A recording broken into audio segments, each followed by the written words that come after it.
हमारे देश में एक महापुरुष हुए जिनका ये कथन था कि अगर हम एक शिक्षित राष्ट्र की कल्पना करते हैं तो वो तभी संभव है जब हमारे बच्चे शिक्षित हों।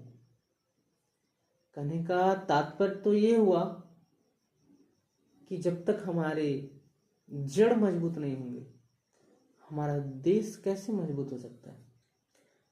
हम बात कर रहे हैं हमारे देश के प्रथम प्रधानमंत्री स्वर्गीय श्री पंडित जवाहरलाल नेहरू जी का। उन्होंने कहा था कि हमारा देश तभी शिक्षित बनेगा जब हमारे देश के बच्चे शिक्षित हों। आज मैं ये वीडियो इसलिए बना रहा हूँ कि आज एक विशेष दिन है। आज बाल दिवस है, चिल्ड्रंस डे। पूरा देश आज 14 नवंबर को बाल दिवस के रूप में मना रहा है और हमेशा से मनाता आ रहा है।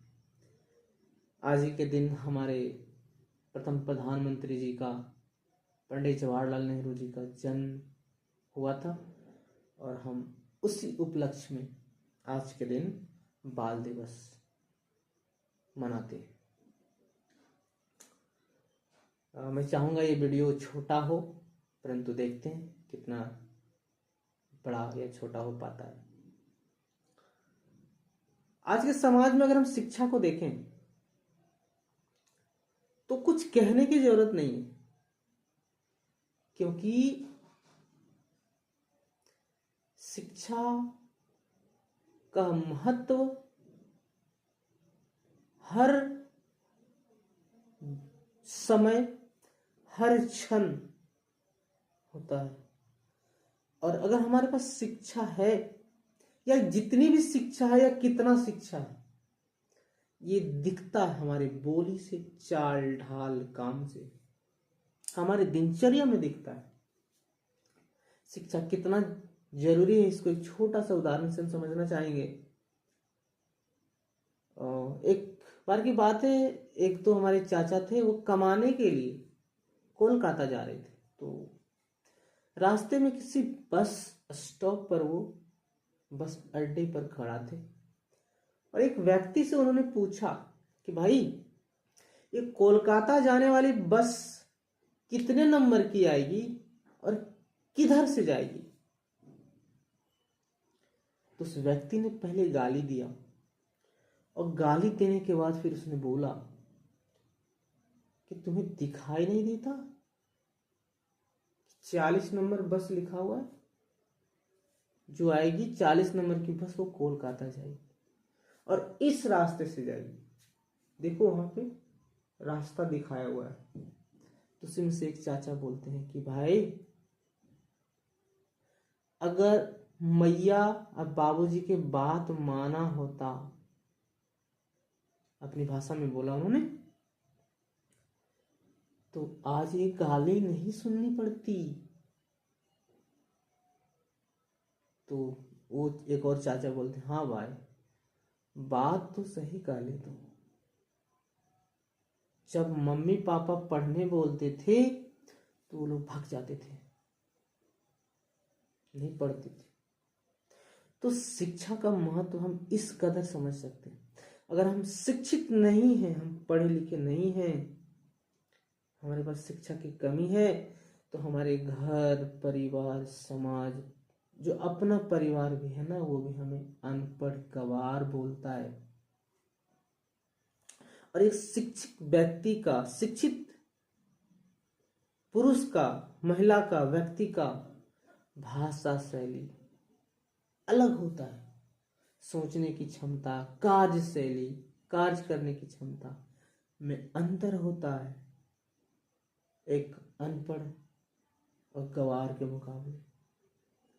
तो इस तरह से समझ सकते हैं, अनुभव भी कर सकते हैं कि शिक्षा हमारे लिए कितना जरूरी है।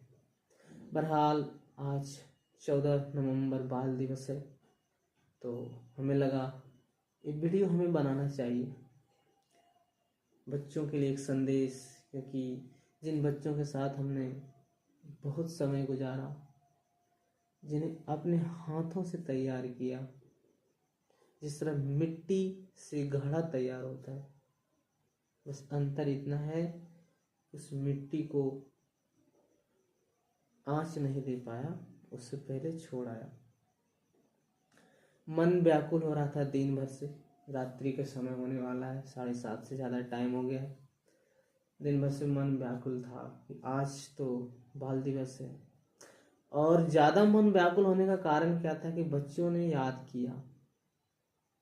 आज के दिन बच्चों ने दूरभाष के माध्यम से, दूरभाष संचार के माध्यम से हमें याद किया कि सर कब आएंगे विद्यालय। उस समय से मन और ज़्यादा व्याकुल हो रखा था। कहना यही है सभी बच्चों से, कोई भी बच्चा हो, सब बच्चे होते हैं। आज बाल दिवस है, हमारा भी मन व्याकुल है, और आपका फोन आता है तो हमें लगता है कि शायद हमने कुछ अच्छा काम किया होगा, तभी आप हमें याद नहीं कर रहे, हमें उसका महत्व समझा रहे हैं कि सर आप कैसे काम करते हैं। जो भी हो, कहना यह है कि शिक्षा बहुत जरूरी है। पढ़िए पढ़िए, क्योंकि किताब जो है ना, इंसान से स्नेह करेंगे ना तो वो धोखा देता है निश्चित। लेकिन किताबें जो होती है ना, बहुत सारी किताबें हमारे पास है, ये जो किताबें होती है ना, ये धोखा नहीं दे सकता। अगर आपको किताब से प्रेम है ना, तो कुछ ना कुछ आपको बना के छोड़ेगा, यही किताब। लेकिन अगर आप इंसान से प्रेम करते हैं तो हो सकता है ज्यादा चांस है कि वो धोखा दे, और ना भी दे तो एक दिन मौत होगी तो खुद धोखेबाज कहलाएगा, क्योंकि धोखा तो दिया ना, साथ नहीं है। तो पढ़िए। आप पढ़ेंगे ना तो आपका जीवन शैली बदल जाएगा, आपका बोली बदल जाएगी, आपका व्यवहार बदल जाएगा। पढ़ना बहुत जरूरी है। विद्यालय रोज जाएं, जितनी पढ़ाई विद्यालय में होती है मन से पढ़ें, कसर ना छोड़ें। ये बाल्यावस्था, किशोरावस्था, यौवनावस्था, ये 3 उम्र जो है ना, यही भविष्य निर्धारित करेगा। अगर आप पढ़ रहे हैं तो आप कुछ बना के छोड़े। अगर आप लफंगों की तरह रोड पर घूम रहे हैं तो भी कुछ ना कुछ बना के छोड़ेगा। क्या बना सकता है? लोफर बना सकता है। LOAF, लोफ मतलब होता है यूं ही घूमते टहलते रहना, उसी में ER लगा दिए तो लोफर हो गया, घूमने टहलने वाला। सिर्फ बोलते हैं लोफर है, लफंगा है। उसी तरह से अगर आप खेत में समय देते हैं आप किसान बन जाएंगे, किताबों में समय देते हैं तो आप कवि बन सकते हैं, आप लेखक बन जाएंगे, आप कहानियां लिखेंगे। आप गाना में समय देते हैं तो आप गायक बन जाएंगे। आप नृत्य में समय देते हैं आप नर्तकी बन जाएंगे, डांसर्स जिसको बोलते हैं। अगर आपको विज्ञान में रुचि है तो हो सकता है आप डॉक्टर बन जाएं, आप वैज्ञानिक बन जाएं, आप इंजीनियर बन जाएं। इस तरह से आपको किसानी में रुचि है तो आप किसान बन जाएं, बड़े किसान बने। अगर आपको ताश के पत्ते खेलने में रुचि है, अगर आप गांव में रहते हैं तो आपका जीवन ताश खेलने में बीत जाएगा। जिन्हें शराब पीने में रुचि है वो शराबी कहलाएगा। ये सारा शुरुआत किशोरावस्था के उम्र से ही लगभग हो जाता है, कि हमारा झुकाव किस तरफ हो रहा है, और वहीं से हमारा भविष्य तय होता है। जो बच्चे पहले बिगड़ के बाद में सुधरते हैं, रोते हैं, हमने रोया है, मुझे पता है। पहले पढ़ाई से भटक जाते तो बाद में उन्हें बहुत पछतावा होता। और जो बच्चे बचपन से तेज होते, अक्सर नौकरियां वही लेते हैं, अक्सर कुछ उपलब्धियां वही प्राप्त करते हैं। बाकी भटकते हैं और समय गंवाते हैं। उनका समय जाते रहता है पढ़ने में, फिर भी लगता है एक नौकरी नहीं हो पा रही हमारी। क्या कारण है? फिर एक दिन जाकर के एहसास होता है वो 6वां 7वां 8वां 9वां 10वां हमने मन से अध्ययन नहीं किया था।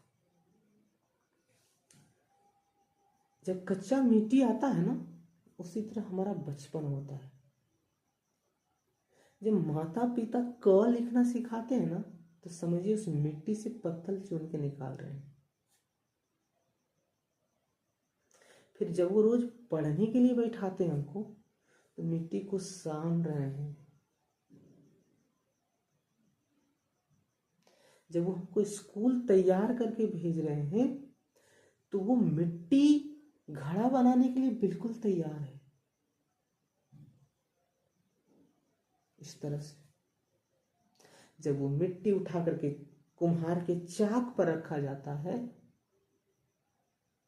तो समझिए आप विद्यालय में अध्ययन कर रहे हैं। कुछ इस प्रकार से बिल्कुल एक मिट्टी घड़ा का तुलना आप खुद से कर सकते हैं।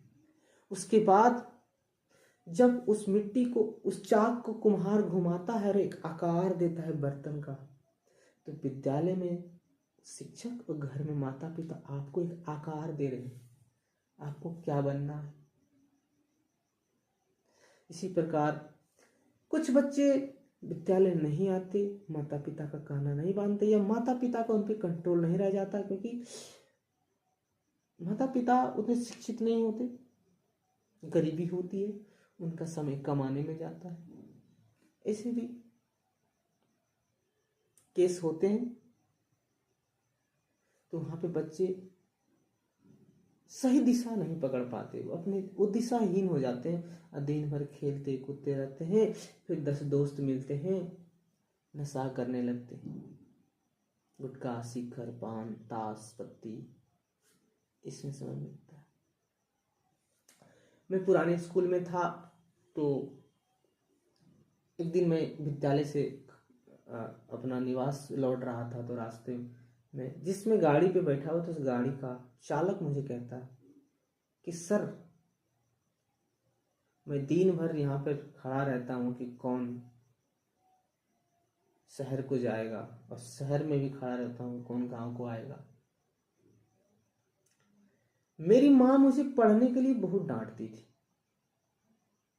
मैं नहीं पढ़ा। अगर पढ़ा होता ना, आज दिन भर ये 500 600 700 के लिए इस तपती धूप में पुल पर खड़ा नहीं रहना होता। देखिए यहाँ पर पेड़ भी नहीं है। तो बातें ना दिमाग में स्ट्राइक करती है। हमें दिशाहीन होने से बचना होगा। हमें अपनी कार्यशैली पे ध्यान देना होगा। हमें देश का निर्माण करना है। हमें गांजा ताश बीड़ी सिगरेट पान इंस्टाग्राम फेसबुक मोबाइल, इसमें लिपट कर नहीं रहना। हमें रामधारी सिंह दिनकर बनना है। हमें हजारी प्रसाद द्विवेदी जैसा बनना है। हमें महादेवी वर्मा जैसा बनना है। हमें हरिवंश राय बच्चन बनना है। हमें अटल बिहारी वाजपेयी बनना है।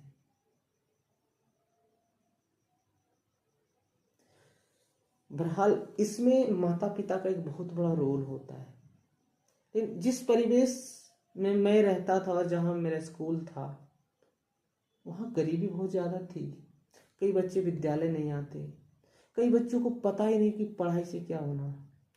माता पिता कुछ नहीं जानते, बेचारा दिन भर खेतों में काम कर रहे हैं, कोई बम्बई में है, कोई दिल्ली में है, कुछ लोग मजदूरी कर रहे हैं। तो ऐसी अवस्थाएं होती है हमारे यहाँ। गरीबी सबसे बड़ा कारक है। गरीबी के कारण अशिक्षा है। अगर शिक्षित हो गए ना थोड़ा सा भी, तो हो सकता है हमारी गरीबी खत्म हो जाए। हमें इस पर ध्यान देना होगा। शिक्षा बहुत जरूरी है। शिक्षा के बिना कुछ नहीं हो सकता। एक गार्जियन के घर गए थे, एक अभिभावक के घर, तो वो बोलते हैं कि मारो ने सर, बचवा बेटवा नहीं सुन रहा है और उल्टा गरिया हुआ है। अरे उसी बीच एक बच्चे के घर गए, उसकी मम्मी आंगनबाड़ी में थी। वो कहती है कि सर अगर मेरी बेटी पढ़ेगी ना तो इसको जमीन बेच के पढ़ा देंगे। दोनों में कितना अंतर है। पहले वाले की माँ अनपढ़ थी बेचारी, और दूसरे की माँ पढ़ी लिखी। दोनों में अंतर है। तो अगर हम शिक्षित है ना तो हमारा सोचने का तरीका बदल जाएगा। बहुत सारे बच्चे विद्यालय आते थे 5 दिन बाद, 1 सप्ताह बाद, तो उनसे जब पूछते थे कि बच्चे आप विद्यालय 5 दिन बाद क्यों आए, तो वो कहता था कि सर खेत में काम करने गए थे। बोले क्यों जाते हो, पढ़ाई करो। तो कहता था सर नहीं जाते हैं ना तो मम्मी बहुत डांटती है, कभी कभी गाली भी देती है, बोलती है खाओगे क्या। अब बिल्कुल सही बात है, खाओगे क्या, जब खाना ही नहीं पेट में जाएगा तो पढ़ोगे क्या। पता है बच्चों, ऐसे भी गार्जियन हुए ना जो शिक्षित हैं, भले गरीबी उनके घर में, भीख मांगकर अपने बच्चों को पढ़ाया है। तो शिक्षित होने से बहुत कुछ बदल जाएगा। आपको जागरूक होना होगा, आप बच्चों को, क्योंकि आपके घर में अगर गरीबी है ना, ऐसे बच्चे मुझे मिले कि बुखार में उनके घर खाना नहीं बना, पूछने पर उन्होंने बताया कि सर आज अनाज नहीं है, आटा नहीं है, चावल नहीं है। मम्मी दिन भर काम करेगी तो पैसा मिलेगा, दूसरे का खेत में काम करेगी तो जो पैसा मिलेगा उससे आटा लाएंगे तो रोटी खाएंगे। इसको आप दूर कर सकते हैं शिक्षा से। आप पढ़िए लिखिए, कुछ बनकर दिखाइए। आप देश के भविष्य हैं, देश का निर्माण आप ही से होना है। इस बात को ध्यान में रखें। खैर कुछ बातें, और कुछ बच्चे बहुत मन से पढ़ाई करते हैं और जब उन्हें छोड़ के चला आया तो बहुत दुखी भी हुए। उनके लिए भी कुछ है कि आप पढ़ाई तो बहुत तन मन से कर रहे हैं, मुझे पता है, लेकिन स्ट्रेस नहीं लीजिएगा, तनावपूर्ण पढ़ाई नहीं होनी चाहिए। पढ़ाई को बिल्कुल वैसे एंजॉय करना है जैसे हम खेलते हैं। हम जब रामायण देखते हैं तो हमको याद रहता है, लेकिन हम पढ़ाई भूल जाते हैं क्योंकि पढ़ाई में वो इंटरेस्ट नहीं आ रहा, हम जबरदस्ती पढ़ रहे। आज से 10 से 11 साल पहले की चीज़ें हमें याद है, बहुत सारी चीज़ें, बहुत सारी पढ़ाइयाँ। क्यों याद है? क्योंकि हम पढ़ते नहीं थे, उसको जीते थे।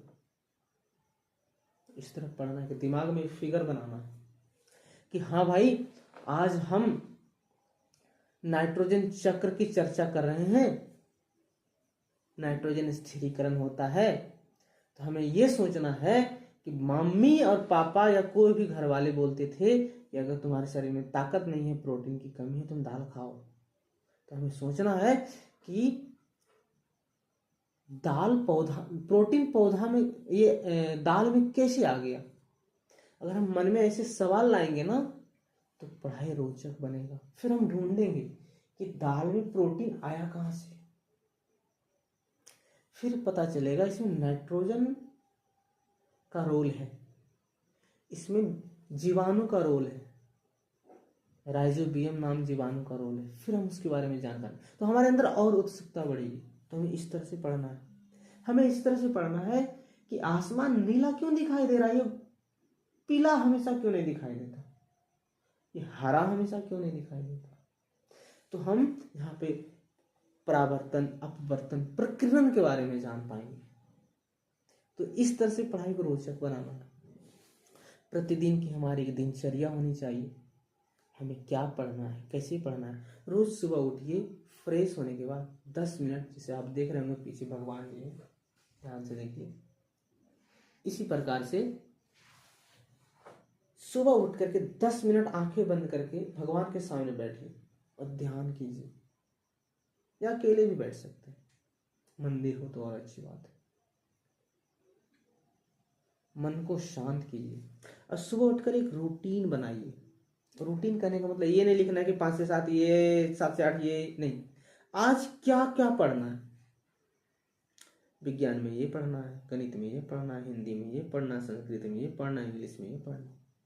इस तरह से विद्यालय जाइए, विद्यालय में जो पढ़ाया जाए, जैसे ही पढ़ा के सर या मैम क्लास से बाहर जाए, आप कुछ और करने से पहले एक बार उसको देख लीजिए,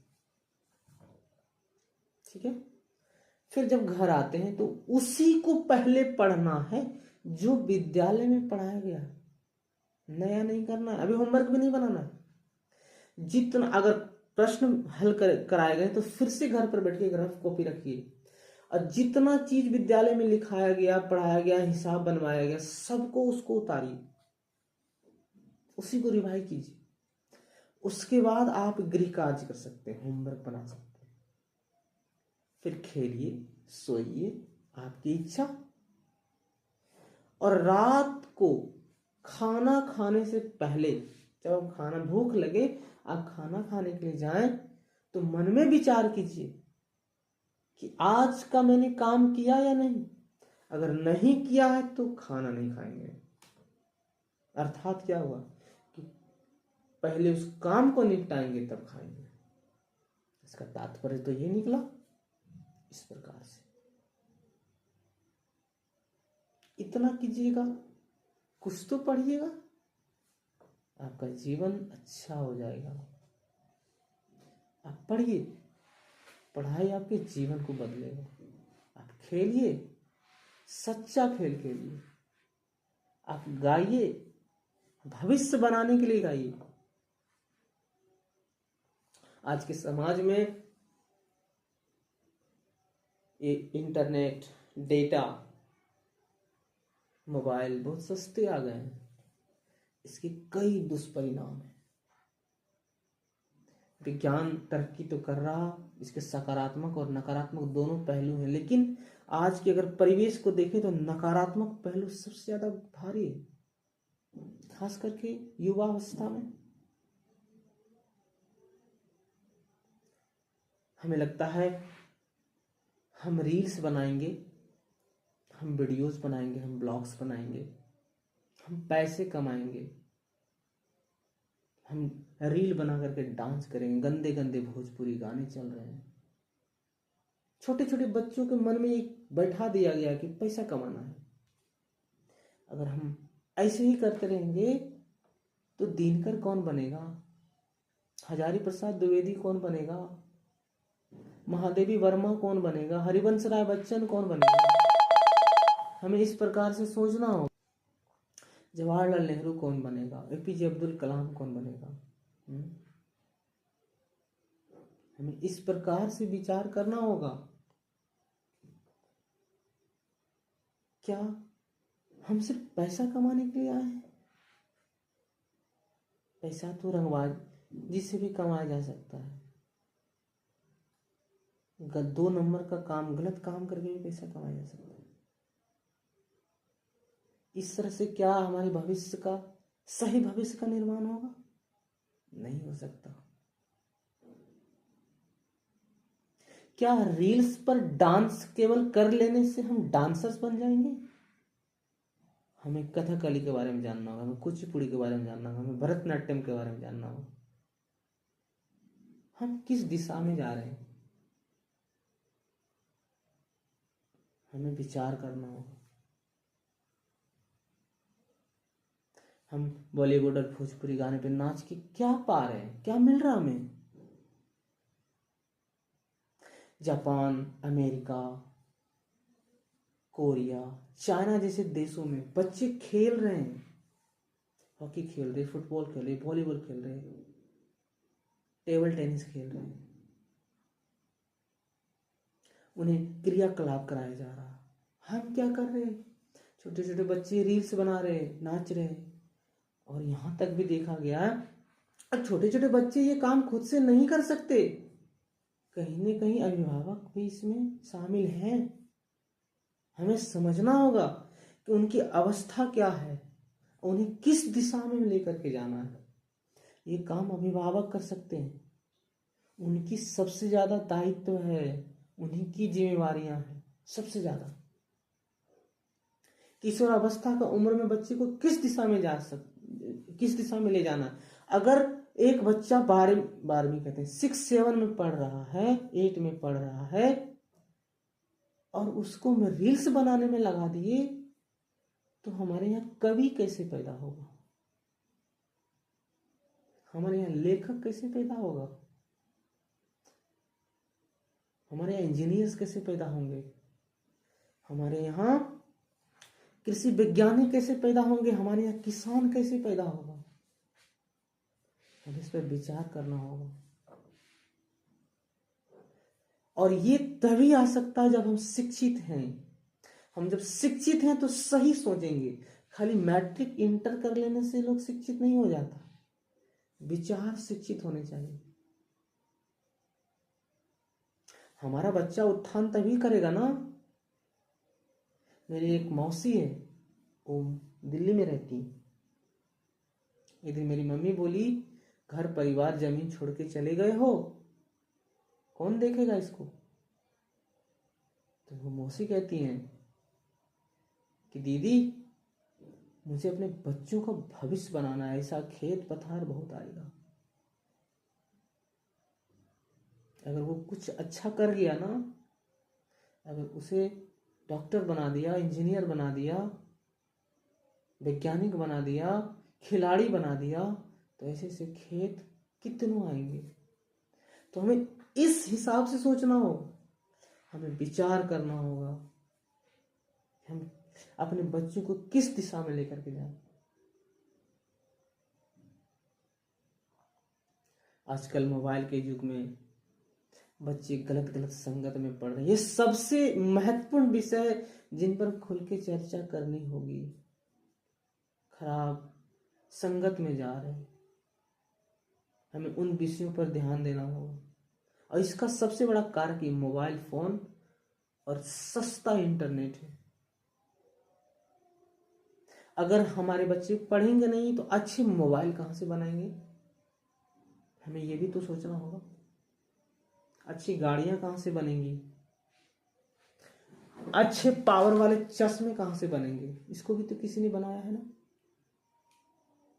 हम रील्स बनाने में व्यस्त रहेंगे, ताश खेलने में व्यस्त रहेंगे, तो ये कहां से बनेगा? हमें अच्छे चश्मे चाहिए ना जब हमारी आंखें खराब होती हैं। तो इस प्रकार से हमें सोचना विचारना होगा, तभी हम एक सच्चे और अच्छे भविष्य का निर्माण कर सकते हैं।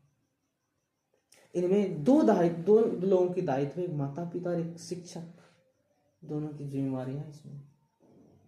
शुरुआत घर से होनी चाहिए, और ये तभी संभव है, फिर दोहरा रहे हैं, जब हम सच में शिक्षित हैं, हमारा विचार शिक्षित है, हम उन्नत बातें सीख और सोच पा रहे हैं, तभी संभव है।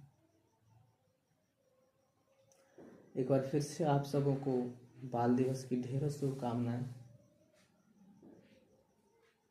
मन काफी व्याकुल होता है जब उन बच्चों के साथ जिनके साथ भावनात्मक रूप से जुड़े होते हैं और उन्हें छोड़ देते, दूर चले जाते, मन काफी बेचैन होता है।